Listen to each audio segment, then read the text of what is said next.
If someone is unconscious, what to do? When someone becomes unconscious, it is essential to know what to do. Some simple first aid steps, such as checking their vitals and for signs of serious injury, can help a person until the emergency services arrive. If a person is not breathing, it may be necessary to perform CPR. Unconsciousness is an unresponsive state. A person who is unconscious may seem like they are sleeping, but may not respond to outside events such as loud noises or being touched or shaken.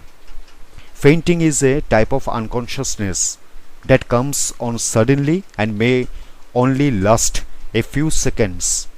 Unconsciousness can last for much longer and a person's vital signs can change. Seek immediate medical attention if a person's pulse becomes weak or they stop breathing. What to do? First, when a person is unconscious. When someone appears to be unconscious or unresponsive, the first thing to do is ask them if they are okay in a loud voice. Then gently shake them, unless they appear to have a spinal cord injury. If they do not respond, follow the steps in this order. Check their airway is open without signs of blockage, such as labored breathing or high-pitched breath sounds. Look for signs they are breathing. Check for a pulse or heartbeat. Next, call or have someone else call the emergency medical services, which is 911 in the United States. If the person has no pulse or only a weak pulse, does not appear to be breathing, does not respond or regain consciousness within 1 minute, seems to be severely injured or is bleeding heavily. When speaking to emergency services on the phone, do not hang up until told to do so. Check the person's wrists and neck to see if they are wearing a first aid tag, as this can give some indication of why they may have lost consciousness. Share the information on the tag with emergency services. First aid steps. Before acting, it is essential to determine whether the unconscious person is breathing or not, as this will inform what to do next. If the person is breathing, if the person is still conscious but seems dazed, ask them basic questions such as what their name and birthday is or what the date is today. Wrong answers or an inability to answer may mean they are experiencing a change in mental status. Share this information with emergency medical services. If it appears the person may have a spinal injury, leave them as they are. Take measures to keep their neck supported and still. If the person is breathing and it is unlikely they have a spinal injury, roll them into the recovery position on their side. Adjust the person's legs so their hips and knees form right angles. Tilt their head gently back to be sure their airway is open. If the person is not breathing, if an unconscious person is not breathing, it may be necessary to move them carefully onto their back while protecting their neck so that they can receive cardiopulmonary resuscitation or CPR. Call 911 before administering CPR. Signs such as moving, coughing or breathing are good signs. If these signs are not there, continue giving CPR until the emergency assistance arrives. If the person is bleeding, if the unconscious person is bleeding heavily, locate the injury and place strong, direct pressure on the wounded area to slow the flow of blood. If possible, apply a tourniquet above the bleeding area to slow the bleeding until emergency services arrive. To apply a tourniquet, wrap a cord or bandage tightly around the affected limb. How to perform CPR? CPR is an emergency procedure used to assist someone when they stop breathing and have no pulse. It consists of giving chest compressions, which is the cardio part, and rescue breaths, which is the pulmonary part. Only people with CPR training should perform the entire procedure. To reduce the chances of potential injury, anyone who has not had CPR training should only perform chest compressions, not the rescue breaths. Chest compressions can still help circulate oxygen reach to the body and brain. Before beginning CPR, try to wake the person again by calling their name loudly and asking if they are okay. If the person is still unresponsive, perform a head tilt to open the airway. Place one hand on their forehead and the fingers of your other hand under the tip of their chin. Then gently tilt their head back, which moves the tongue so it does not block the airway. If there is a suspicion of a spinal injury, perform a jaw thrust instead. Kneel near the top of the person's head with your hands on either side of the face. Gently lift the person's jaw with your fingertips without moving their neck. When the person's airway is open, follow the steps to perform CPR. Number 1. Lay the person on their back on any flat hard surface available. Protect their neck from large movements if it looks like they might have a spinal injury. Kneel down next to their shoulders so your torso is over their chest. Number 3. Put the palm and heel of your hand in the center of their chest. Number 4.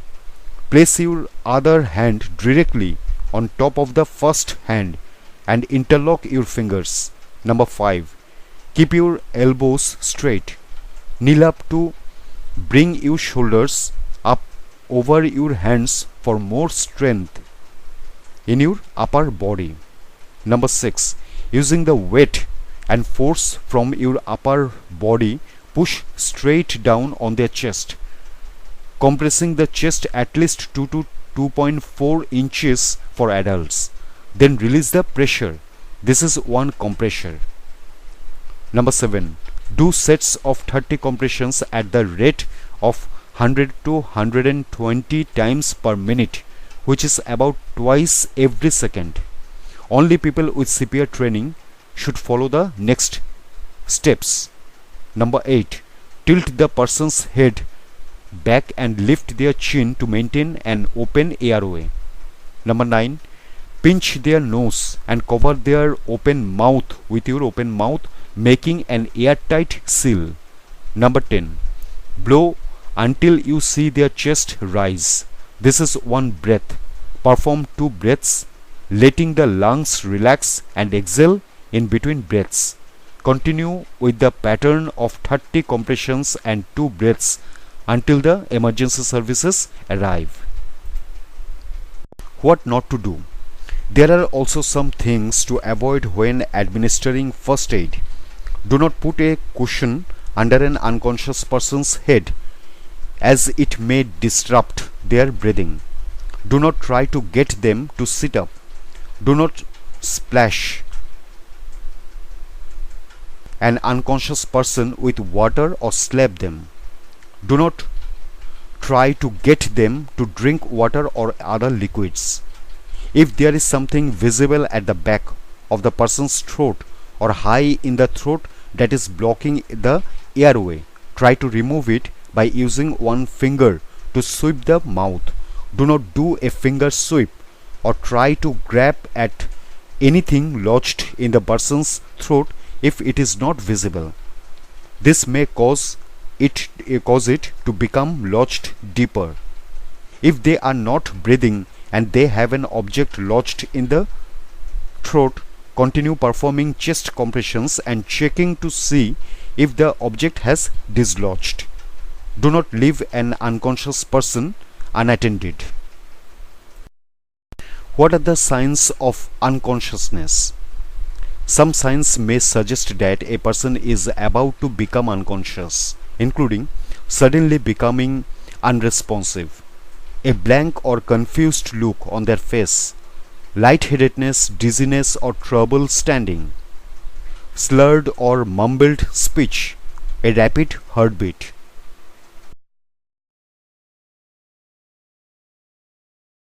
Causes of unconsciousness. Many circumstances can lead to unconsciousness. Major traumatic events or injuries can cause unconsciousness, such as falling, serious accidents such as car crashes, taking a particularly heavy blow to the head or chest, severe blood loss or internal bleeding, alcohol or carbon monoxide poisoning, intentional or accidental drug overdose. Temporary unconsciousness. A sudden temporary unconsciousness can also result from fainting or syncope. Neurally mediated syncope (NMS) is the most common form of fainting. NMS is generally harmless and does not usually require medical treatment. NMS happens when the brain fails to respond correctly to a trigger, such as seeing blood or something shocking or unpleasant. This response cuts the flow of oxygen to the brain and the person passes out. Some other causes of temporary unconsciousness include dehydration, low blood pressure, low blood sugar, heart problems such as arrhythmia or cardiac syncope, ventilating, which is very fast breathing. When to seek emergency help. Fainting or temporary loss of consciousness is not always a sign that the person needs medical assistance. However, contact emergency services immediately for any of the following signs or conditions: loss of bladder or bowel control, having a seizure or fit, not breathing, no pulse, diabetes, pregnancy. If the person regains consciousness, look out for other serious signs and symptoms, such as not being able to speak or see correctly, not being able to move their arms or legs, having chest pain or an irregular heartbeat. These are serious signs and the person should seek emergency medical care. Complications. Complications of prolonged unconsciousness can be severe. Lack of oxygen to the brain may result in brain damage, and choking can lead to death if left untreated. Emergency first aid may also cause complications. For instance, CPR can sometimes cause fractured ribs.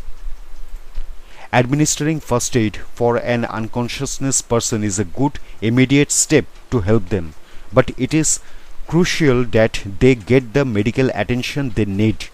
Getting emergency attention sooner may mean fewer complications and an overall better outlook.